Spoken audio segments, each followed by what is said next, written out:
Thanks, Anya. Recording in progress. Good afternoon, everybody. Hope you're all doing well and all ready for Easter, and that the Easter Bunny is going to be kind to you all. Fourth session in our little journey, our whistle-stop tour of project management. I hope you found it somewhat interesting in the last few weeks, and hopefully I'll make today interesting for you as well. Well done to those of you who've done the Scrum and who availed of it and done it. It is an interesting program, and I hope you find benefit to it. If you're doing nothing more than planning a holiday, it's still, you can now go at it from a project, which if you've got young children is what it turns out to be anyway. It's like a military maneuvers. Right, what are we doing today?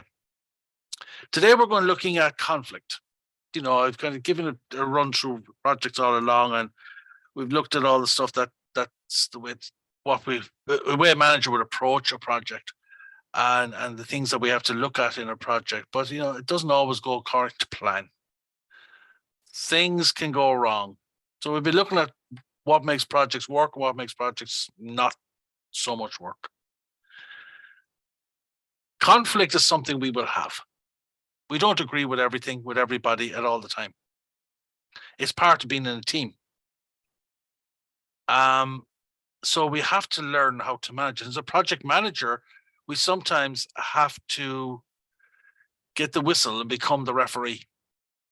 We sometimes have to adjudicate at something. And we need to be careful how we do that.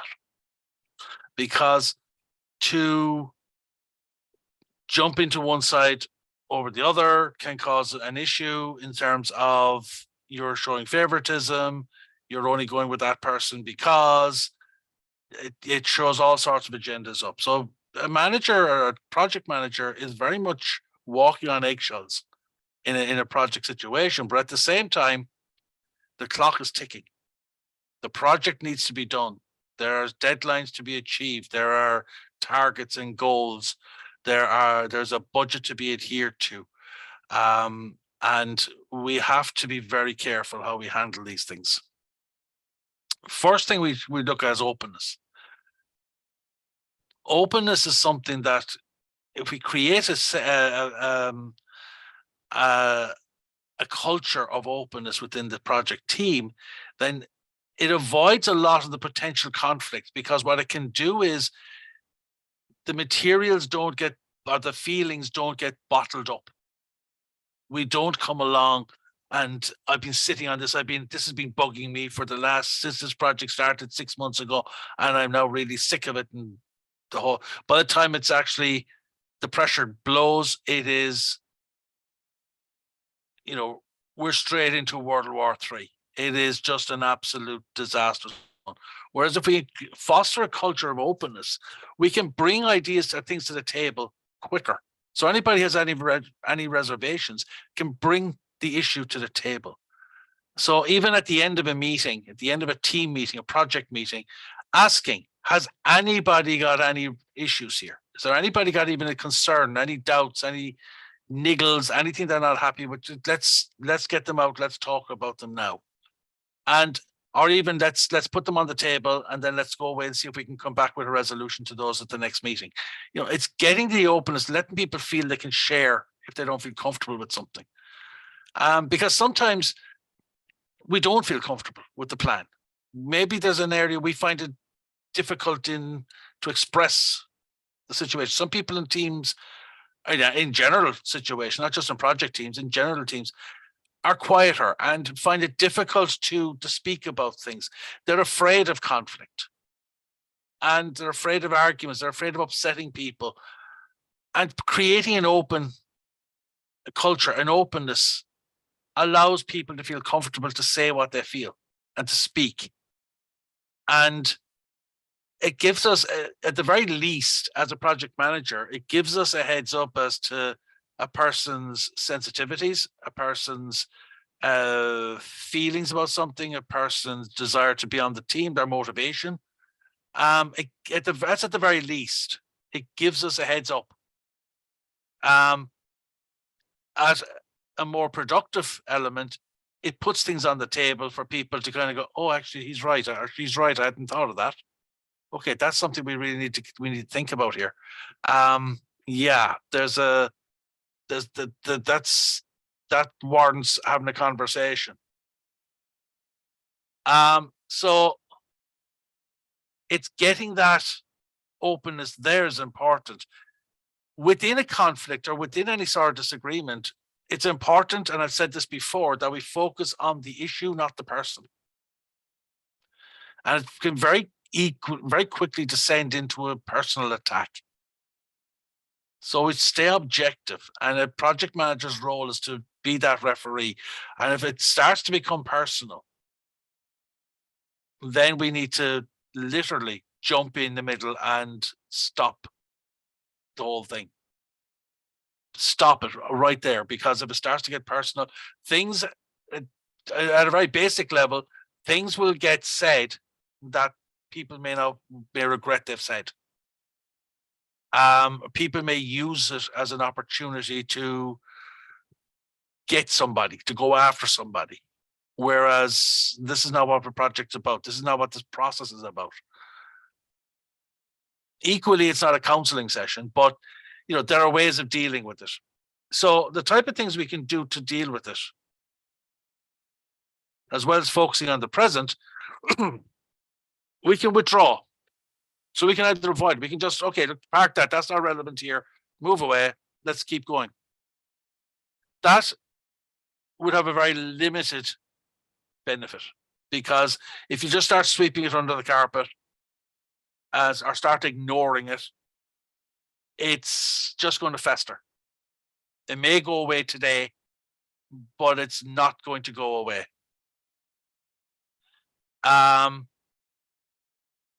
So withdrawing, I don't think is a really good way to, unless it's a minor issue.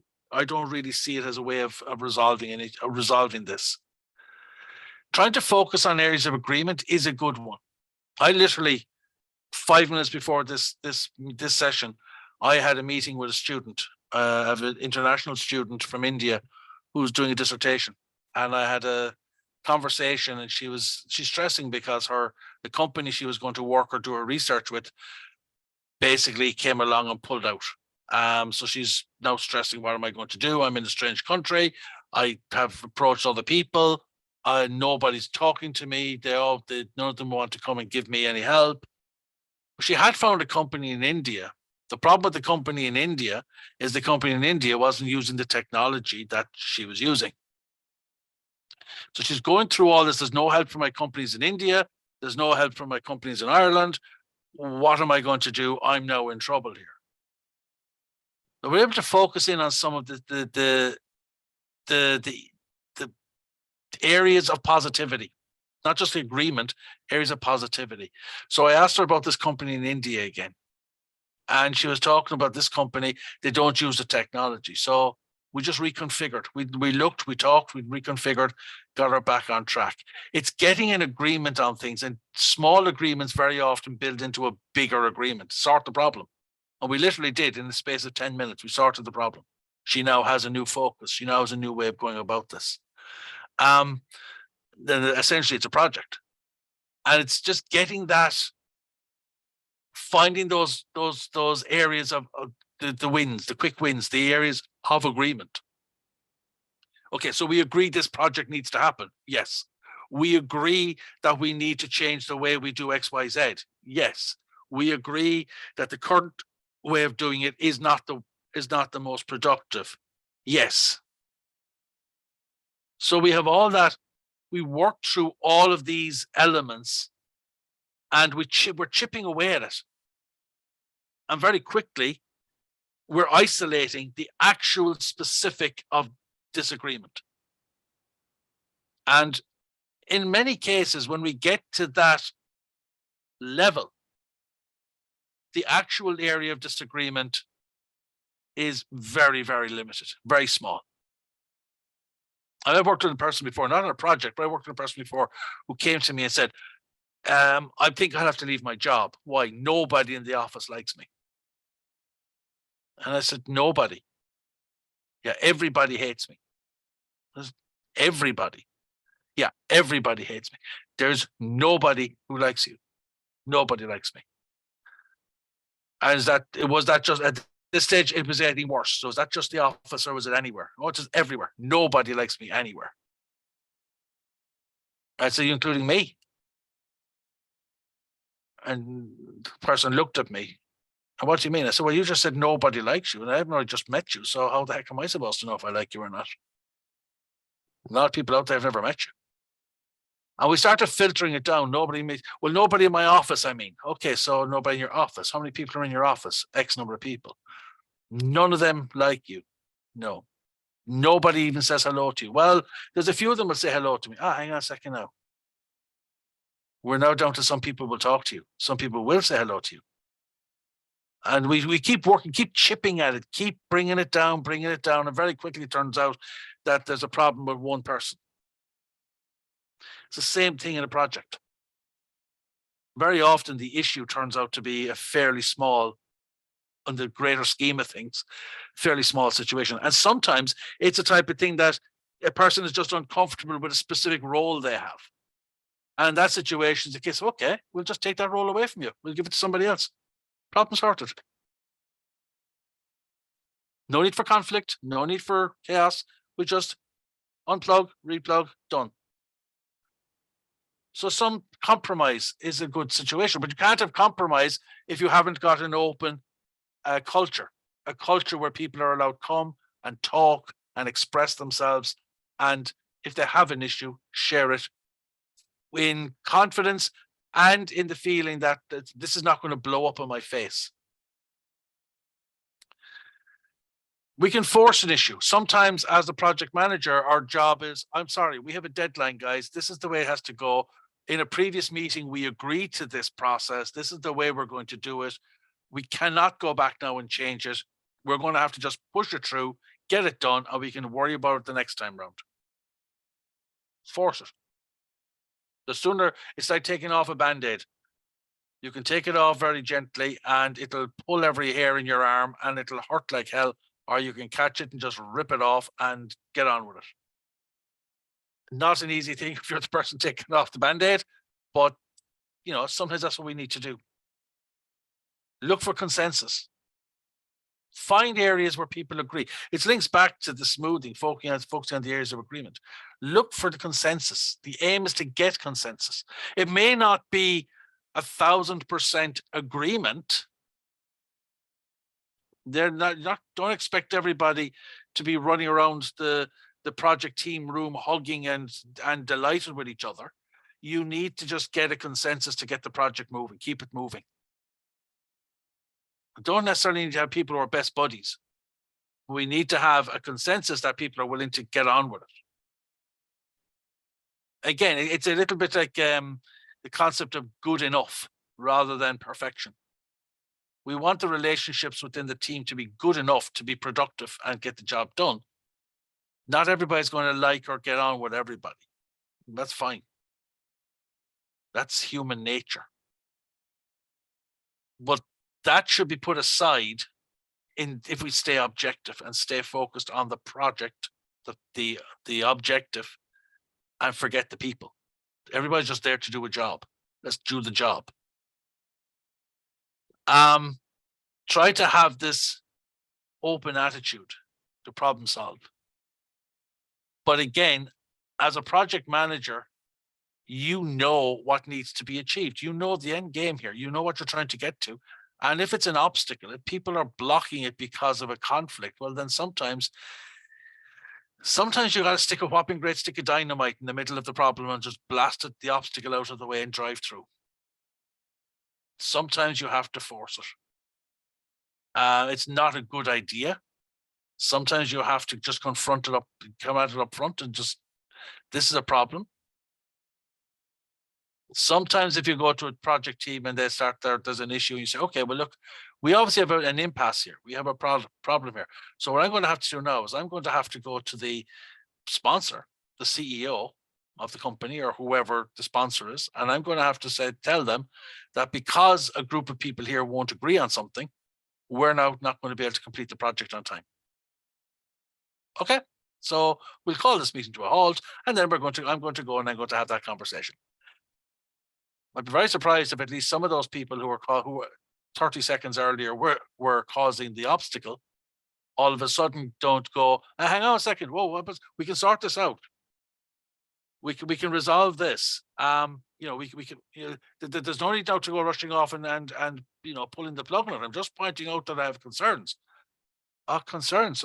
But a goat was a complete no way. I'm not doing this. Now it's just a concern, and we can work with that, so we can work it on, and get it and make it happen.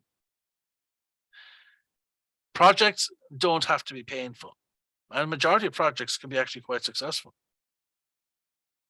What makes them successful? What defines a successful project? Well, the key things for a successful project are the project is on time, it's on budget, and it meets the objectives. Or if we want to put the diagram in with it, on time, on budget, meets the objectives, but also is of the quality. The quality comes in with the objectives. It all comes out right at the end. It's and they all lived happily ever after chapter. Everyone's happy. If better, it comes in early, it comes in under budget, and it meets and it exceeds the objectives. It does more than they expected. That would be icing on the cake stuff. But all you're striving for in a project is to tick the first 3 boxes. It comes in on time. We said it'd be finished by the 7th of April. And right today, we are wrapping it up, and it'll be finished and handed over by tomorrow. It's on budget. We have all our accounts done up. We have all the payments sorted out. We have all the bills, the invoices are all in, and we know that we are on or just under budget. And we have had the meeting with the project sponsor, the client, stakeholders, and they are absolutely delighted with what the project looks like, what the outcome looks like, what the process. They've seen the test runs, they've seen the results of those, they have experienced it themselves, and they are over the moon. So they're ticking the box. It has met the objectives for them. All perfect. That's a successful project.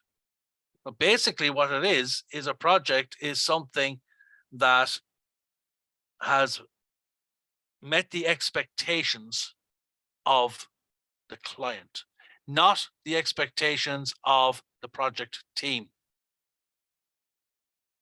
In a project situation, the only person who has the authority to say, this is what I wanted, and this is the quality I wanted, and this is the level of output that I wanted, is the project sponsor or the client, the person who started the process by requesting the project be done in the first place. The person behind the project, that is the person, the only person who has the right to step up and say the project is successful. Nobody else can. Why would projects fail? If it's also successful and it's also flowery and rosy and the world is a great place, why would a project fail? Very often a project is doomed to fail from the very start. And this is where an experienced project manager will step up, because they can see the signs. I've been doing it all for the last number of weeks in relation to people setting up their projects for their research over the summer months for their dissertations. They've been assigned to email me their topics. And I have spent pretty much all last Friday, because there was a whole load of them came in together on Friday. But over the last number of weeks, I've had an increasing number of students sending me stuff, their projects. And I have essentially, I would say with about 98% of them, I have bounced them back to the student, because their proposed project, their topic is too weak. That's why a project will fail. First one. It's weak. It's too vague. It's too broad. It's not achievable. An experienced project manager will know very quickly, just looking at the detail of what the project is about, they will know very quickly this ain't going to work. This is not going to work as it's set out. I don't have a direction. I don't have an end game. I don't know what I'm aiming for. It's like I ask a client, what do you want? And they start telling me what they don't want. It's a small detail, but you're not telling me what you do want. A weak business case, we're all going to be just running around like headless chickens. A weak business case means we're all going to have a different view of what we're trying to do. That's probably the biggest reason why a project doesn't work. Second one is management isn't behind it. They say they are, but they're not. Or they're behind it until something else crops up.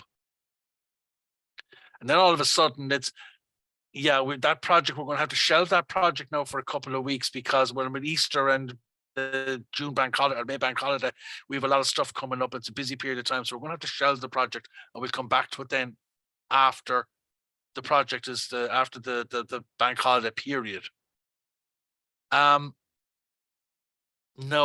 because what's going to happen is we take off. Okay, we're not going to do it now because of Easter. So we'd have stopped it last week because this is Easter week and people are taking time off because the schools are on holidays and they're going away maybe to the sun for the spring break. Because this week and next week are gone. Then sure, the week after, we're only a week or two away from the May bank holiday. So that's going to take, we're going to have to think about that one. Then we've got the June bank holiday, and then it'll be July before we have anything. But then people are on holidays, so we will come back to the project. It's important we come back to this project, and we're a year down the line, and we're still not back to the project because in the meantime, another project has cropped up. If management is behind it, management must be behind it all the way, and they cannot be allowed to get distracted. If senior management doesn't support this, then staff are going to be allowed, team members are going to be allowed to drift away. Supervisors, line managers, department managers, function managers, whatever you want to call them, will be able to deflect the person back out of the project team, back into the normal day jobs, and then they won't be released back out again to the project team. And you can go to the senior manager and say, well, I'm not getting my team back. They've all been taken away and I'm not being given my team back. How am I supposed to run a project when you've taken the team away? And the manager will say, all right, look, I'll go sort it out. And they'll go talk to the line manager, and the line manager will say, but I need them here for this purpose, and I can't release them. And the senior manager will come back and say, well, they'll work on it and they'll get somebody to you when they can. Would you take somebody else? They're not behind the project. At that point, the manager's just trying to put a body in there for the sake of putting a body in there, but it's not the person who was doing the job. So, second big reason. And again, it should be an alarm bell. If they're working as a project manager and you get a sense that senior managers are not really behind the game, they're not supporting this. As a project manager, I would call it straight away. I would be looking for a meeting with them. I would be sitting down with them and I would say, sorry, you asked me to manage this process and you're taking people away from me. You're not supporting it. And you expect me to deliver it. I'm not Keith Barry. I'm not Paul Daniels. I'm not a magician here. If you guys aren't supporting it and giving me the resources, it's not going to happen. And you can throw as much money at it as you want. It's not, all you're going to be doing is flushing it. If that's the case, give me the money. I'll find a use for it, but it won't be on the project. They're two of the big ones. If we don't know what we're looking for in the project to start with, it's never going to happen. And the second one, if management isn't behind it. It's great if they stay out of the way and let you get on with it. But if they're not supporting you, if they're not giving you the resources, if they're not giving you the not the guidance, but that you have a mandate to do this, and staff who are put into your project team are in your project team, and the rest of the management, the rest of the organization knows that the people who are seconded to the project team are ring-fenced and safe and cannot be taken back until they're released to go back. And there's no negotiation in that. That's what you want. Beyond that, we go to the next one, which is, again, it connects back to the first point there, which is inadequate project planning. The very first session here, we talked about time, scope, and cost, the three constraints. If you get any of the three of those wrong, your project will not work. It's like the three-legged stool. It's a small three-legged stool. Any of the legs go missing, you can't, it's not a stool, it's going to fall over. 3 legs and the stool will stand. Time, scope, cost. Get any of those plans wrong, so you miscalculate the budget. Chances are you'll go, look, you run out of money, you go back looking for extra money, and it stops. Look, there's a load of building projects around this country. Individual houses being built or housing estates being built. And for one reason or another, they stop building them. I've actually been looking at houses in the west of Ireland. Myself and my wife are hoping to move.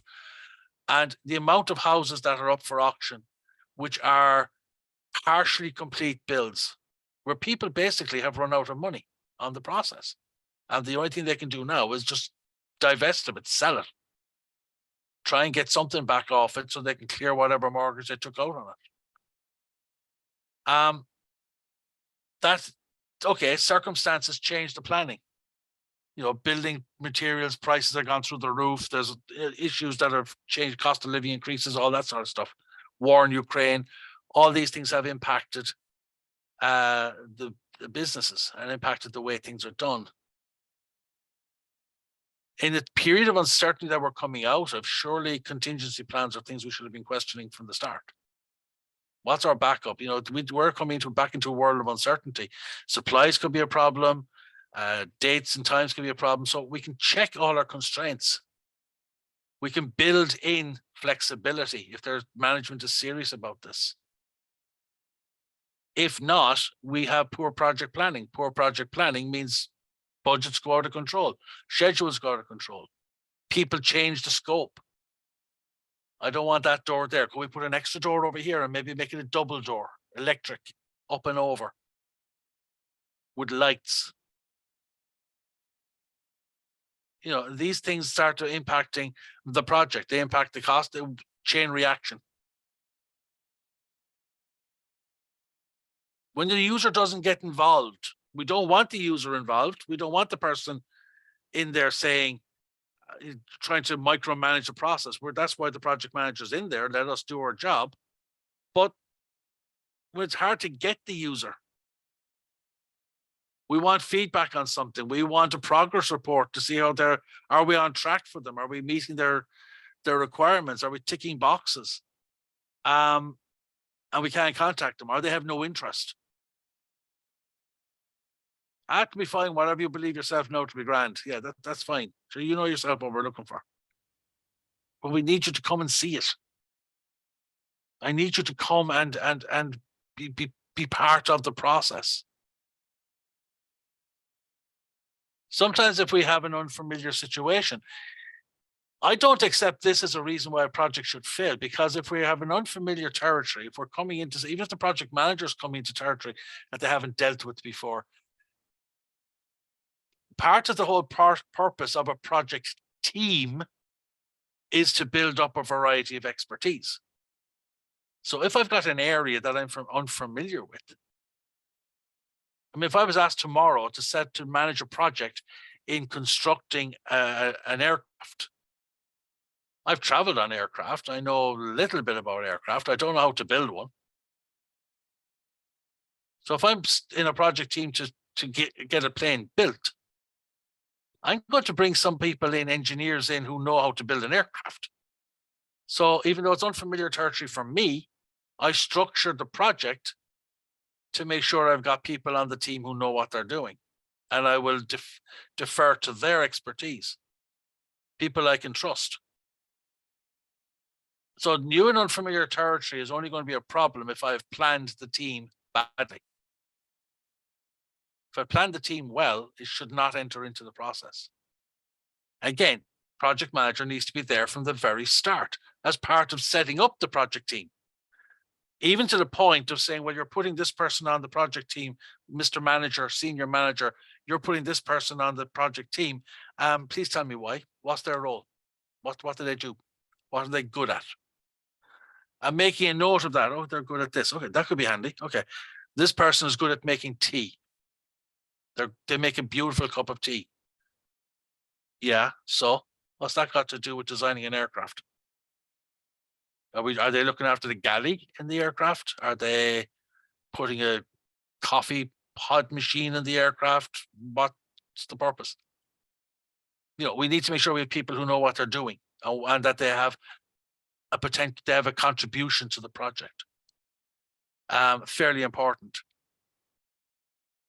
And that leads, it all comes back to the same thing. We don't have definition in the process.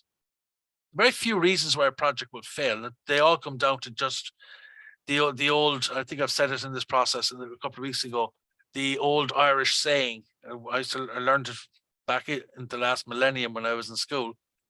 Too small, Latin Hebra. The good start is half the work.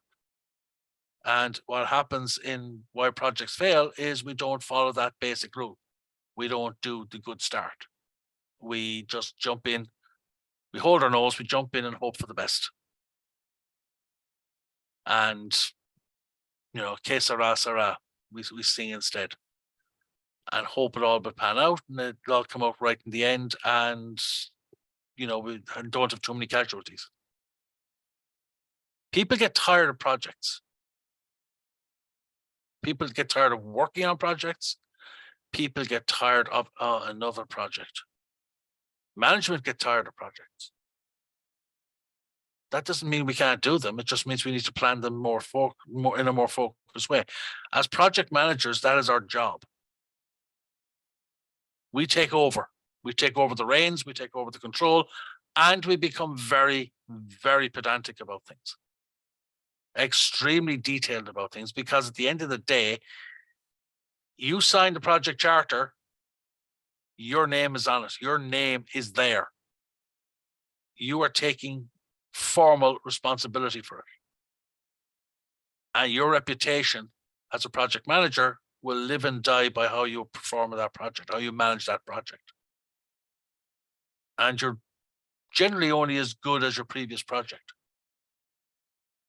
So it's worthwhile putting the detail in and making sure that these 6 areas are covered before you start. And if you have uncertainty about them, don't sign it. Stay off the game until such time as you are ready, until they're ready. Let's get positive about these things. Why did they succeed? They succeed because we have a sound project process. You have something like a Scrum or a Prince 2 or any other sort of a project management program. You have a system that you can follow. Be it agile or waterfall, it doesn't matter what buzzword you put in there. Just that you have a set beginning, middle, and end. You have the project tied to the organization's business goals. If there's a connection to the business goals, then there is going to be a better chance that it's all going to pan out, because it all connects. If it's disjointed from the business goals, well, then the company's business goals will dictate what the support lies. And if you're doing something that's off script in terms of business goals, some managers or some parts of the business may not see the connection and may not support it. So connecting it to the business objectives, the business goals, the overall direction of the organization gets buy-in from management. That gets their commitment. Because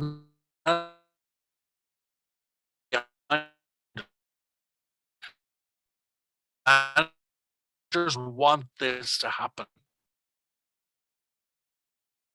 You know, if you're building an extension on your house, there's diggers, there's mess, there's dust, there's stuff everywhere. You have all the, you don't then turn around and say, okay, can you stop that now for a while? I want to paint the living room.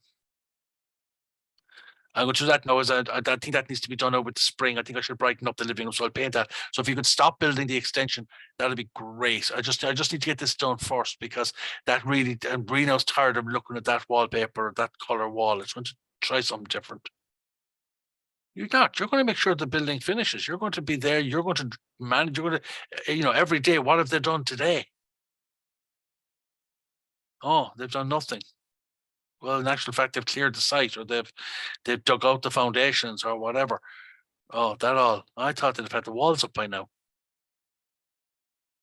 It's having that involvement in the process.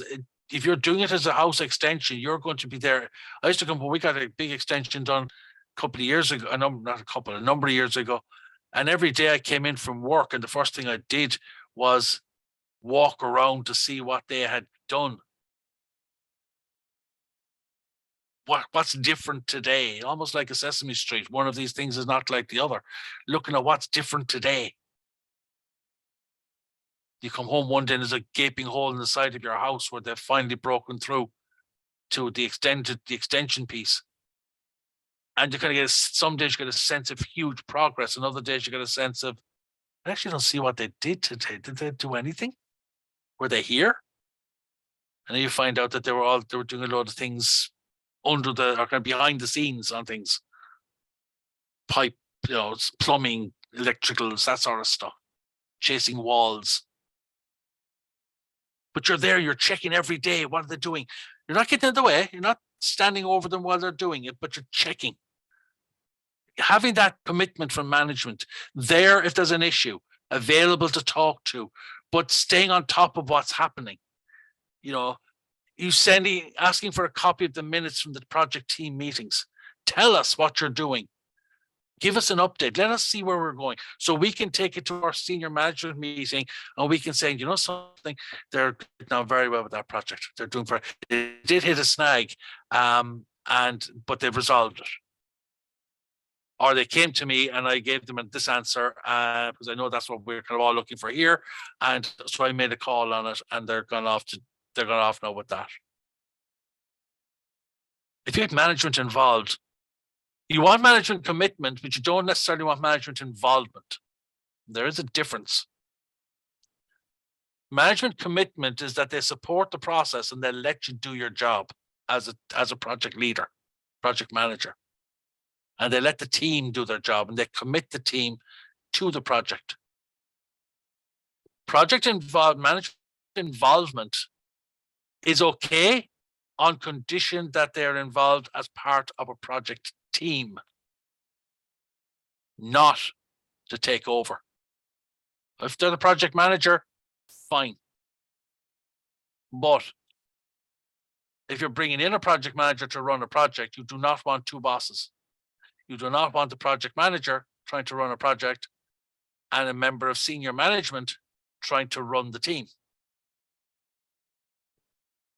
There's one leader in a project. I've told, again, I may have said this earlier on in the process, I've told the CEO of an organization who was concerned about a team they didn't seem to be doing any work when she was there. And I asked her where she sat, and she said, "Oh, I sit in my normal chair in the meeting room." I said, "Head of the table?"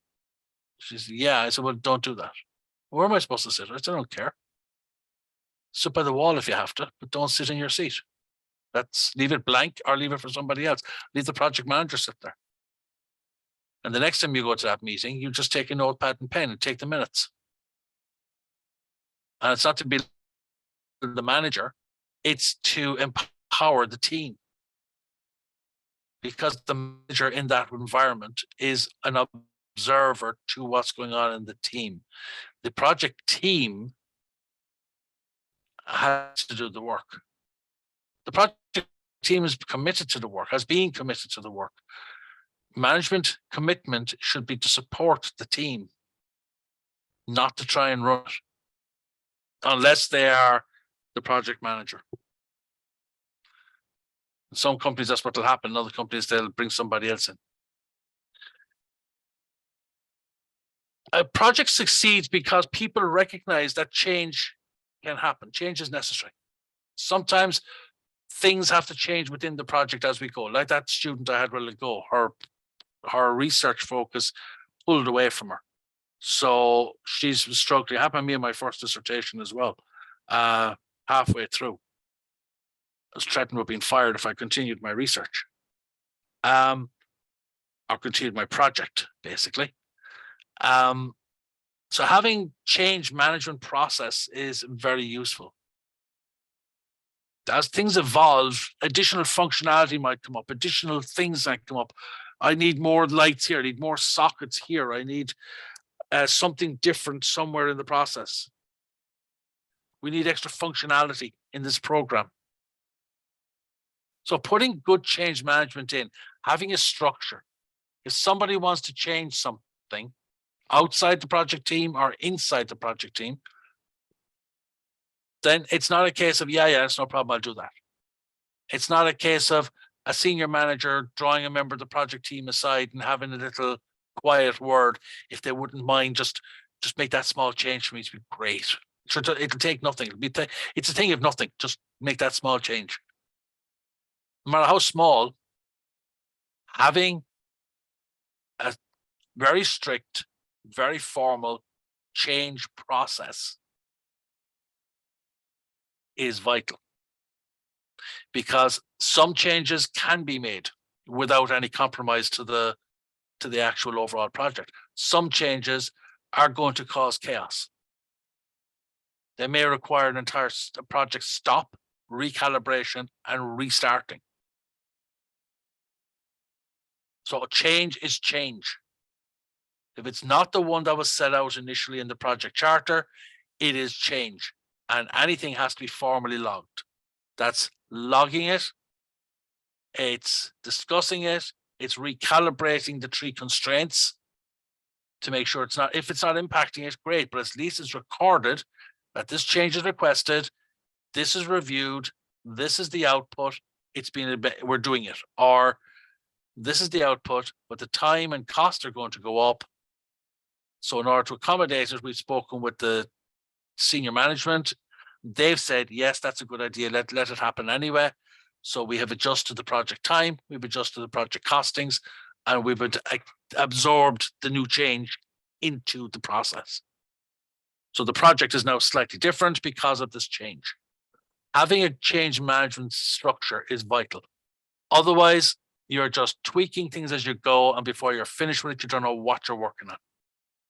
Because you also have people who expect the original project to be delivered, but all the tweaks have made it completely unrecognizable. So we gotta be very careful. We've talked about detailed requirements, the realistic schedule. These things we've talked about in the past under the 3 constraints. Realistic is vital. We underestimate the length of time it takes to do things. I gave the example of the product being launched and they wanted to do it in 3 weeks when it took 12. If we have an unrealistic time expectation, we are really running ourselves towards a brick wall, and we're putting our head forward, so just the top of our head hit the wall perfectly. We need to be very careful. And again, a project manager needs to step back and look at this and challenge the time process. How do you know that that's how long it's going to take to do this task? You want this done in 3 months. How do you know it's going to take 3 months? Where does the 3 months come from? justify the time before we start the project at all, so that I know that's been thought about, and it's not just somebody basically just took a number out of the air and stuck it down. Developing good relationships with all the players is important, and it's stakeholders, not just the sponsor. Involving people in the process. Somebody told me at one stage, after a 4-year, again, I may have said this in the past, after a 4-year degree program that I was involved in, I had the student in year 1 and I had the student again in year 4. And he came to me towards the end of year 4 and he said, I've just gone through 4 years of my life doing this course. A weekend, it was a weekend program every month for 4 years. And I'm now at the back end of this, heading to the final hurdle. And I can sum up the entire 4 years in one word. I said, what is it? He said, communication. Business, the secret recipe for business is communication. The ability to communicate. Good stakeholder relationships hinges on good communication. Informing people in time of things that are happening. Keeping people up to date with progress. The sugar factory here, I live a couple of 100 yards from where the sugar factory used to be in Carlow. And every year, about August, we would get an invitation from the sugar factory, inviting us. Factory. All residents got it. And we would go to the factory and we would be met by managers from Irish Sugar and our Green Corps, and they would take us through they wouldn't walk us around the factory, but they would take us through a presentation on the factory. They would then take us through the beet campaign for that year. It starts in September and runs up to just before Christmas. And what they were doing was they took us through, because the biggest issues we would have had would have been things like traffic management, big articulated trucks blocking the roads, queues of trucks to go into the factory to deliver the sugar beet. And it was just chaos. I mean, the first few years we were here, it was absolute chaos with trucks. It was you're almost under house arrest because they wanted trucks around the place.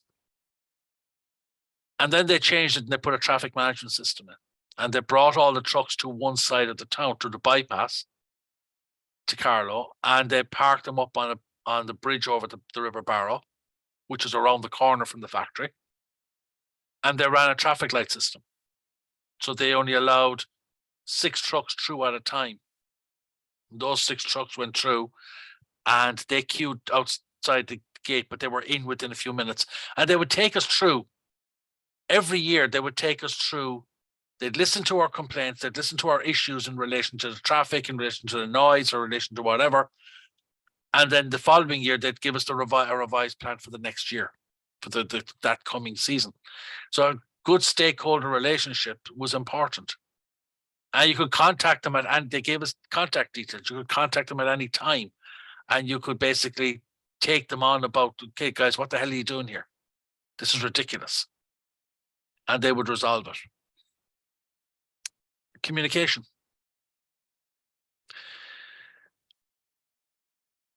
The project manager has to have the power to do the job. They have to be given supreme control of a project. Too many chiefs, not enough Indians if we're not careful. You may have a project team made up of supervisors, managers, fine. But within a project, the project manager is the CEO, is the person in charge. So you need to empower them to make decisions and do things. Take disciplinary action, to resolve issues, to make decisions within the constraints of the 3 elements we gave of the project. Within that microcosm, they are allowed to make decisions and do so without any sort of having to get permission or without any sort of penalty. They don't have to go and justify their decisions. As long as they're getting the results, that's what they're charged to do, deliver the project. You need to have the right people. And again, as I said earlier on, your project team must be set up by a project manager. Project manager must be there from the start. As they're formatting the project, the project manager should be involved in this as early as possible, because they then can help to format their team. They can select the players based on what they need. Management's main job, once they've set out what they want, is to make the funding available. Make sure they've covered it. But we also need to be able to look at, what happens when things go wrong in a project. And this is the last thing I want to put up for you. Last little tool that somebody can use in the event of something is not going to plan. And some people call it the herringbone model because it looks like a fish carcass with the bones. It's known as a cause and effect diagram. And it starts on the right and works backwards. What it is you're looking at an issue. You're looking at your testing. You can use it to test the process. So in a situation like this, you have this is a glass product being produced. This is an example of glass products being produced. The issue on the very right in yellow is breakages. So a project manager may have an issue, and we need to resolve the issue. So in order to resolve the issue, I've got to work backwards. So I've got the issue. A member of the team has come to me and said, we have a problem with this. Okay, so now we need to start working backwards and find out what causes that problem.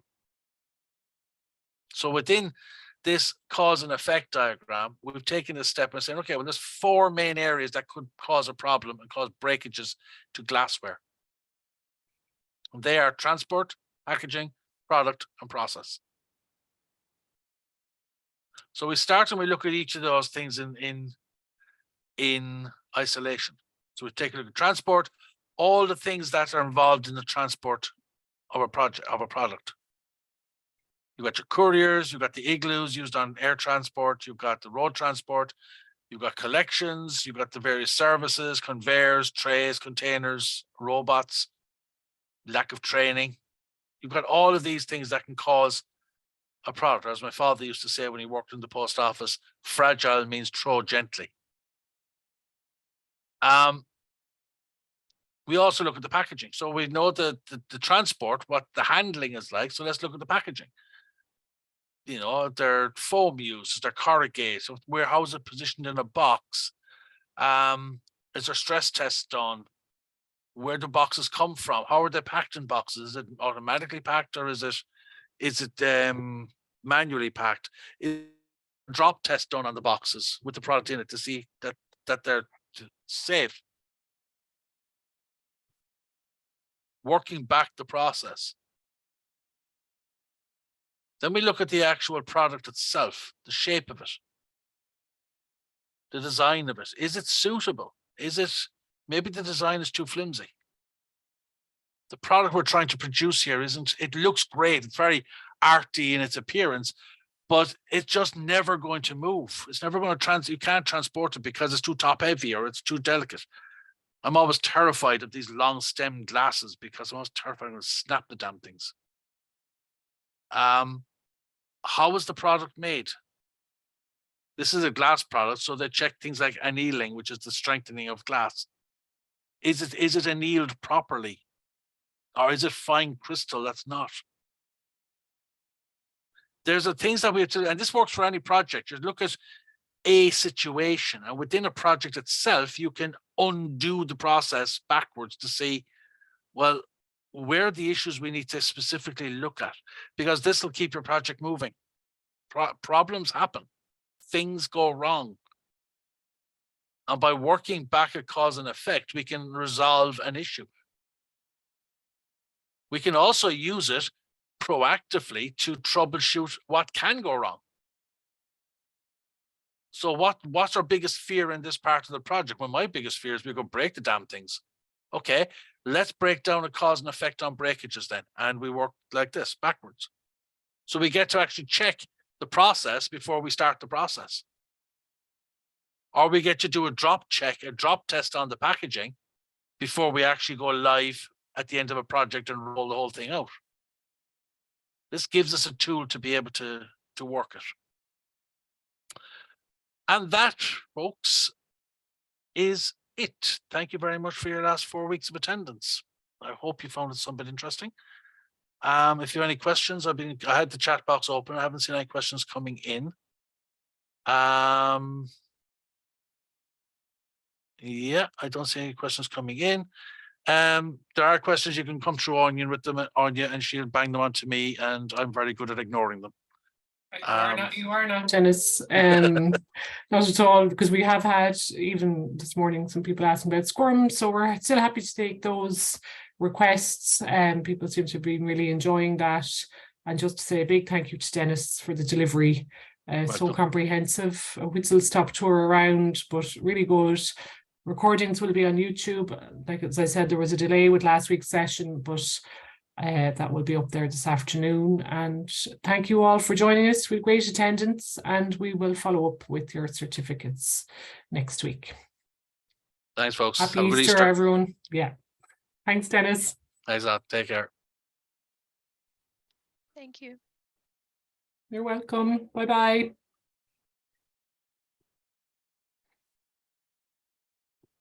Sorry, somebody put in the chat there. Nicola. Follow with Nicola. Hi, sorry, I missed the last 2 weeks. I was away and at a hospital appointment the week before, unfortunately, so